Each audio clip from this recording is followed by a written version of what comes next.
Aquí estamos nosotros nuevamente intentando arrancar nuestro viaje por el campo.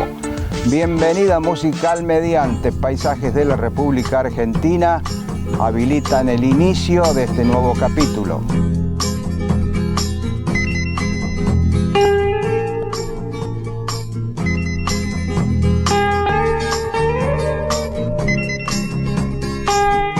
Y aquí estamos con la propuesta musical, con las imágenes de la República Argentina, como decíamos, iniciando este nuevo capítulo por el campo. Y volvimos a un lugar que hace un tiempo estuvimos. ¿Por qué? Vamos a hablar de las consecuencias de esta sequía, lo que vimos y lo que puede venir a causa de este factor climático.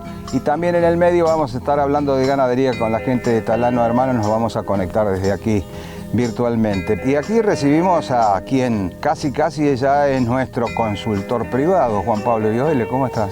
¿Qué tal, Ernesto? Buenos días, un placer. Para mí también, y estar en este lugar donde comentaba yo, estuvimos hace un tiempo, y hoy tener detrás tuyo ya aquel maíz que estaba recién implantado. Recordamos así brevemente cuándo se implantó y qué decís del maíz en su estado. Como vos decís, esto lo vinimos a ver en fines de noviembre, un maíz sembrado fines de septiembre. Las condiciones ya eran muy malas al inicio, ¿te acordás que hablábamos básicamente de las consecuencias que estaba trayendo esa sequía que había afectado recientemente al trigo en ese momento y lo que podría pasar si teníamos otro verano en condiciones de niña sumado a los 2 años que teníamos? Pero bueno, me parece que parte de la idea de mostrar esto es en un ambiente y en una zona donde tuvo menos de 100 milímetros prefloración y después de posfloración no llegó a los 90 milímetros, en un ambiente que es todo mixturado entre clase de uso 4 y 6, y cómo la generación de ambiente, ayudado por el manejo y un poco por la genética, nos dan estos resultados. Vas a encontrar en toda la zona que las hojas de segunda están muy comprometidas en todos los lotes, en los ambientes buenos, en los ambientes malos, ya que fue un año que muy pocos consumos determinaron que esté muy bien el lote o no. Acá todo lo que está sobre cultivo de cobertura, sobre trigo, está muy mal, básicamente porque lo dejó sin perfil y después no le llovió más. Y lo de primera está a duras penas, las hojas de primera sobre rastrojo de maíz haciendo algo, y los maíces sufrieron muchísimo. Así que está muy bueno en ver un año tremendo, después de 2 años malos, cómo la generación de ambiente y cómo durante mucho tiempo de trabajar bien, por ahí en algunos lugares te lo devuelve. Juan Pablo, yo decía anteriormente que vamos a analizar contigo las consecuencias de esta terrible sequía. Hay daños que se ven inmediatamente, otros que van a ir apareciendo. Soy a lo que vi que vos llamás los daños colaterales, y que son muchos, ¿no? Sí, la verdad que esto es como cuando uno pelea por la vida, ¿no? La esperanza es siempre el último que se pierde, entonces la mayoría de los productores siguen aferrados en cierta parte en algunos lugares, ¿no? Principalmente en los más afectados, porque hay lotes que no están tan afectados, pero la mayoría sí, de lotes que están muy mal, de soja de segunda que prácticamente no se van a cosechar, y recién ahora por ahí muchos productores se están dando cuenta de esos daños colaterales, daños de los cuales tuvimos todos. Nosotros arrancamos con el perfil seco, no llovió nunca, con lo cual tuvimos cultivos estresados desde el principio hasta el final, y con un febrero demoledor, un febrero que nos da 4 días de los llamados sopletes, con humedad relativa alrededor del 20, temperatura alrededor de los 40 y viento norte, sobre un estado de sequía.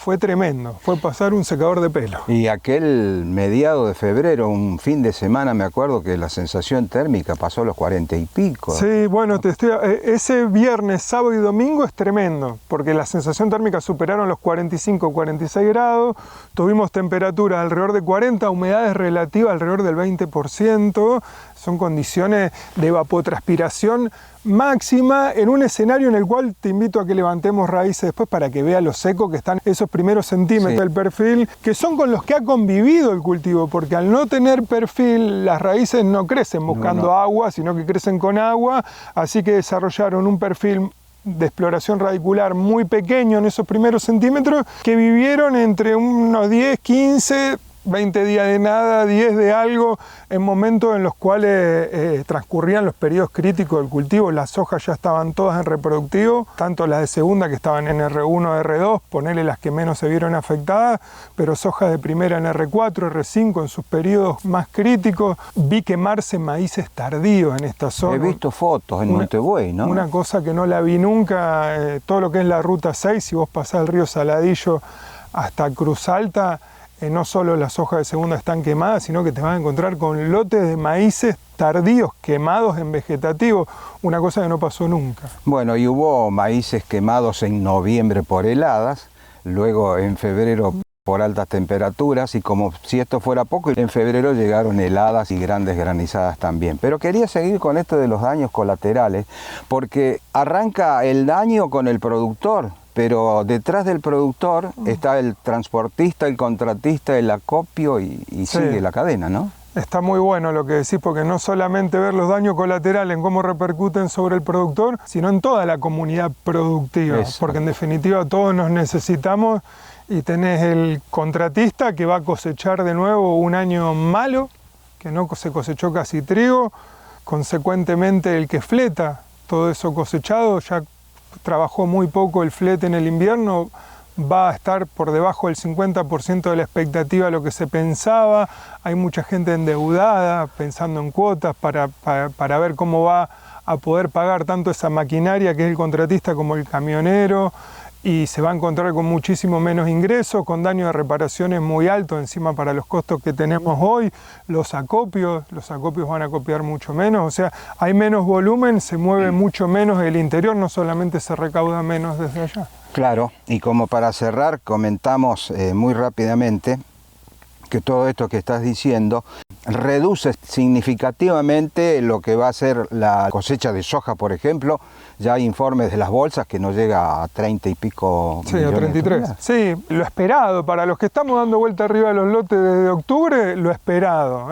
¿Cómo repercutió todo eso? Bueno, todo un año seco y heladas en febrero como para terminar de rematar la situación. Los cultivos en pleno proceso crítico cortan con esas temperaturas. Ahora vuelve a poder activarse el que tenga algo de recurso, y en este estado de sequía no es tan fácil que los cultivos reactiven. Ya vamos a entrar en detalles con esto de las heladas, porque vamos a seguir aquí en este lote de maíz, no sin antes, como le decía, en el próximo tramo conectarnos con la ciudad de Río Cuarto. Y como dijimos, vamos a hacer un alto en este repaso de las consecuencias de la sequía por la que atravesó una extensa zona productiva del país, y será para conectarnos con la ciudad de Río Cuarto, porque debemos hablar con la gente de Talano Hermanos, puesto que ya pasó el primer remate del año y ahí nomás se viene el segundo. Estamos con Enrique Pestugia. Quique, ¿cómo va todo? Hola Ernesto, ¿cómo estás? Un gusto. Te tocó hoy atender a la prensa. Lo que pasa es que los talanos, los que normalmente dan estas charlas, uno anda viajando, recorriendo Hacienda, el otro anda en un remate, así que mandamos a la gente que está disponible. Y sí, es lo que decía antes, ¿no? Pasa un remate y el otro es a los 30 días, a la vuelta de la esquina.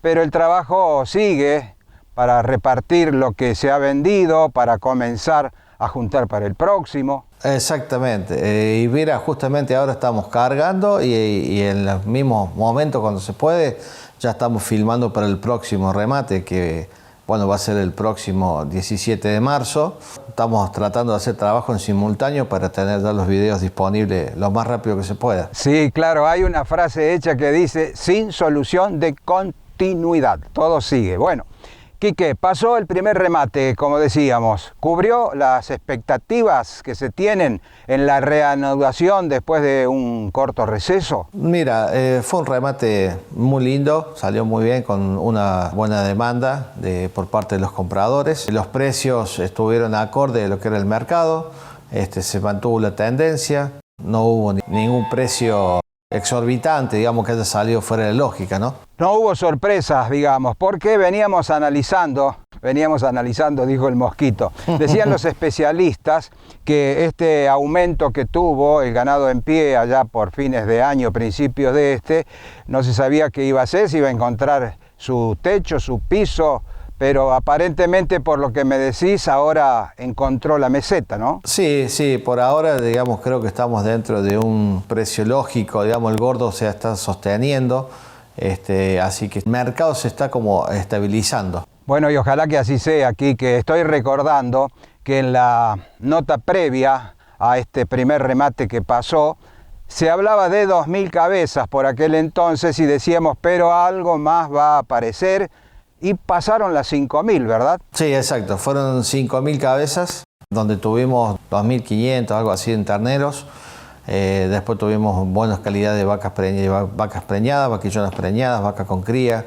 O sea, fue una buena calidad de hacienda la que juntamos para este remate. Y bueno, eso indica que el productor está en plena acción, porque juntar ustedes 5.000 cabezas en el primer remate del año indica que la ganadería está más viva que nunca. Exactamente. Y se viene el segundo, como lo decíamos, lo tenemos aquí nomás, a 15 días de cuando esto salga al aire.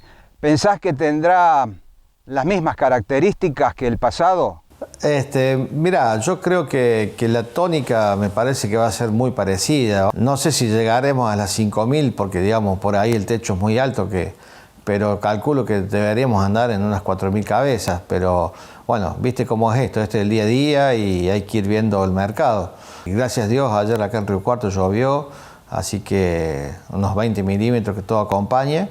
Pero bueno, vamos a ver cómo seguimos con todo esto, ¿no? Volviendo ahora a lo que dejó el primer remate, antes hablábamos de los precios. ¿Ya se equiparó o se acomodó lo que es el precio del gordo como para que el invernador tenga rentabilidad? Sí, yo creo que sí, Ernesto. Yo creo que sí, que los precios están acordes. Hoy estamos hablando de un novillo con el precio de un gordo, podés comprar una invernada ahí por poca diferencia de plata, digamos. Entonces, el filotero no está perdiendo tanta plata como en su momento, ¿no?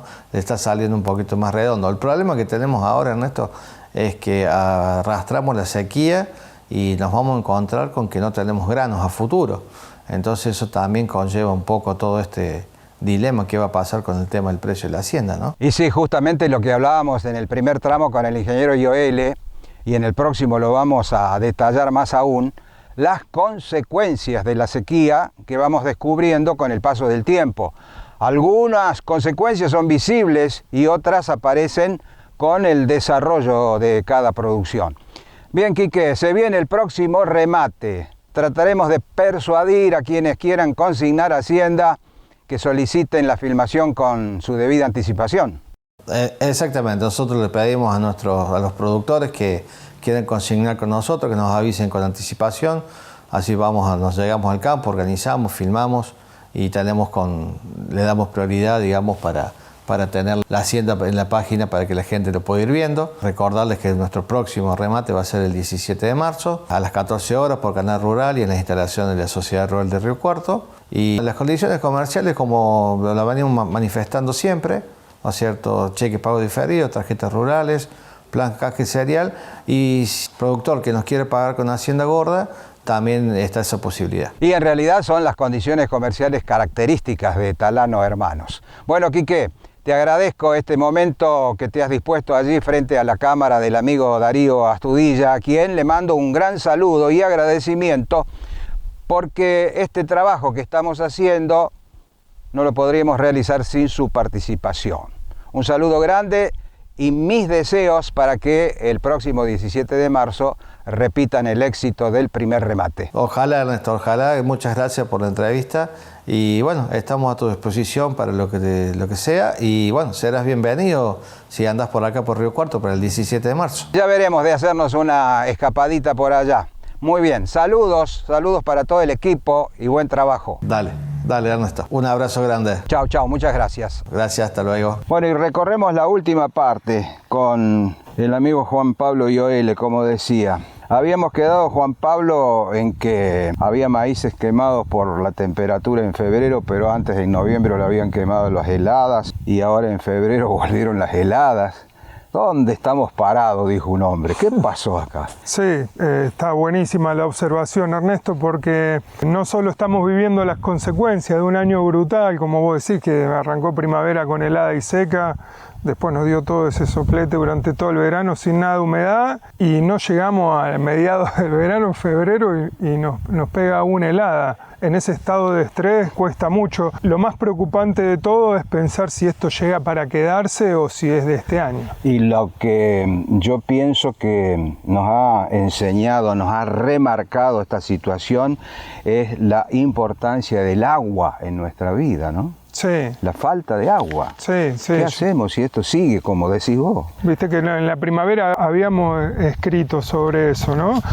Tantos años viendo cómo íbamos a sacar el agua del sistema, cómo le íbamos a consumir acá, vos te acordás, por los excesos, lo que se trabajó en función de eso, y ahora la necesidad infinita de cada milímetro, porque este año no te perdona 1 milímetro un atraso de control de maleza que te lo marca. El agua es todo, lo supimos siempre, lo que pasa es que, bueno, al convivir con el exceso, mucha gente había quedado por ahí con el chip más negativo de la situación, pero el agua es todo, los cultivos son agua, el agua es todo, es el motor de todo. Vamos a aprovechar el tiempo que nos queda en este tramo. Te propongo dividirlo en 2 o 3 partes. Primero, esto que yo decía antes, que ya hay estimaciones de la cosecha. ¿Vos tenés estimaciones de rindes en lo que estás viendo? Lo que pasa con la estimación de rindes es que uno no es todo lo representativo que puede serlo de toda la superficie en general. Lo que sí nosotros estamos viendo situaciones que te las había nombrado la otra vez fuera de cámara, de situaciones de gente que tuvo que hacer un graminicida al maíz de primera en muy buenos ambientes porque se le había cocinado, se jugó un maíz tardío en ese mismo lugar y ahora vos lo ves, está dando 20, 10 quintales y va a dar, hay maíces que no van a dar nada y en ese espectro tenés maíces de 70 y 80 quintales que va a haber y quizá alguna sorpresa en esos superambientes que encima tuvieron la suerte de ligar esos chaparrones porque los años niñas son así, a 1 kilómetro te caen 40 y al otro te caen 4 y eso determina la suerte en años como esto de los cultivos, con lo cual va a ser muy abierto el abanico. Lo que sí vamos a arrancar de cero, que esa es la situación más imponente para lo que es nuestra zona, ¿no? La otra parte que yo pensaba, y recién me dijiste fuera de cámara, es buen momento para pensar en el trigo que no estuvo en la cancha en esta última campaña. ¿Qué hay que pensar con el trigo? Sí, que hay que pensar del trigo. Primero, ¿qué es lo que se viene? Dentro de nuestro calendario y vivimos de ser productores, es lo que se viene. Recordamos que estamos pisando marzo ya. Exactamente. Así que estamos ¿a cuánto? En poco tiempo ya arrancamos con la recolección de la gruesa, muy mal, y viniendo de un invierno que existió el trigo, lo que no existió fue una cosecha el trigo, pero se hizo superficie, se hizo mucho más superficie de la que se tendría que haber hecho dentro de las condiciones agronómicas previa a la implantación del cultivo. Hubo muchos productores que arriesgaron arrancando rayero y nosotros sabemos que nuestro invierno no llueve ni va a ser un año complicado. Ahora, ¿de qué manera incentivar a un productor para que haga trigo? De ninguna, porque nosotros arrancando con hasta el 50% de humedad en los perfiles el año pasado no cosechamos nada, ya sabemos que no solo es la sequía, sino que son las heladas en años como estos, sino que nosotros si no juntamos 200, 250 milímetros acá a fines de abril, ¿de qué manera podemos imaginar hacer un trigo? Y más que nada con el nivel de endeudamiento, de preocupación que van a terminar la mayoría de las empresas este año. Bueno, ¿y la niña rápidamente como título hizo las valijas o se está yendo? ¿Qué pasa? No, ojalá supiera, Ernesto, te lo digo siempre, si yo lo supiera yo no te lo diría, me lo guardaría y sería millonario. Es un pronóstico muy... Claro, pero si vos haces, tampoco llevarse la imagen de esto para siempre, ¿no? No, porque el ser humano se maneja en base a las sensaciones de lo que viene transitando últimamente y las apuestas son en función de eso. Para ponerlo en ciclo y no ponerlo en años, porque no estamos adentro de un ciclo, tuvimos el año 37, 38 y 39 muy bajas precipitaciones, 3 años complicados, nosotros venimos de 3 años complicados, en el 40 llovieron como 1.400 milímetros, nosotros necesitaríamos de un año que se recomponga muy bien como para salir de esta situación. Ojalá se corte la niña, ojalá tengamos lluvias, aunque sea en la recarga de otoño, porque si no el panorama ya es complicado. Ya venimos con empresas del año pasado complicadas que refinanciaron y jugaron la revancha en un año tremendo, así que imagínense los escenarios, ¿no? Y en eso estamos. Ojalá se vaya, pero no lo sé. Y los mejores predictivos vienen desde agosto en adelante, como para decirte qué es lo que va a pasar con el año que viene. Chao, niña, hay que decir.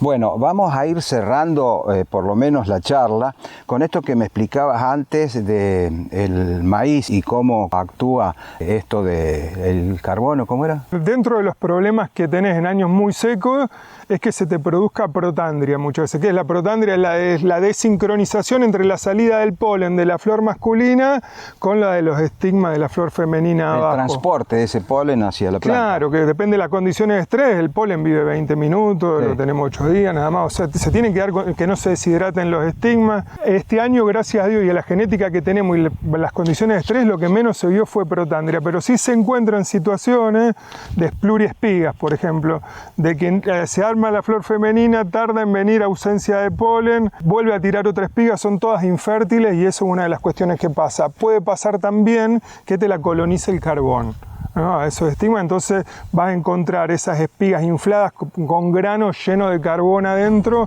que son muchas de las consultas que llegan a las agencias de extensión de INTA hoy. En la mayoría de los casos no es preocupante porque generalmente donde está ese carbón o había es muy poco o no iba a haber nada, pero es una enfermedad que es muy impacto visual para verla, ¿no? Didáctico como siempre, dispuesto como siempre. Juan Pablo Ioele, uno de los técnicos de nuestra región que como asesor tiene varios campos. Ayer cuando lo llamé me dice, me agarrás recorriendo, ¿no? Yo creía que estaba durmiendo la siesta. No.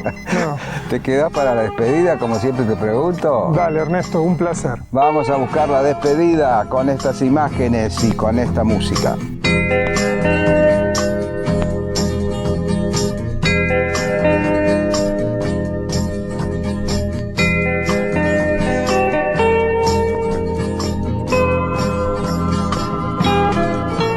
Y allí está, la encontramos detrás de este lote de maíz, tal vez a la despedida. Y la música que elegimos, seguimos escuchando esto que a nosotros nos parece propicio para la época de vacaciones, para la época de descanso, para la época veraniega que ya está queriendo irse, no como la niña que no sabemos que se va o no se va. El verano se está yendo. Esa música nos lleva a la tranquera de salida, donde vamos a encontrar como siempre la frase del final. Hoy encontré algo de Leonardo da Vinci, que no es una frase célebre, pero sí una definición de el agua, Juan Pablo. Leonardo da Vinci dijo que el agua es la fuerza motriz de toda la naturaleza. Vaya que sí lo es, ¿no? Sí. Lo que decíamos antes, nos damos cuenta cuando no está. Sí, básicamente cuando se quiere encontrar vida en algún otro lugar de la galaxia, lo que primero se trata de determinar es si hay agua o hubo agua. Exacto. O sea que el agua es vida. Buscarla con la rama, con exactamente, pero el agua es todo y siempre lo fue. Lo que hay que aprender es a convivir con los excesos y con los déficits. Y Leonardo da Vinci tenía mucha razón, porque justamente no nos imaginamos este planeta sin agua. Muchas gracias, amigo. Gracias a vos, Ernesto, por tenerme siempre en cuenta. Nos vamos a ver pronto, después de que levantemos los granos que podamos levantar, ¿le parece? Ojalá sean más de los que imaginamos. El agua es la fuerza motriz de toda la naturaleza. Ha sido un gusto para mí y espero que para ustedes también. Chao.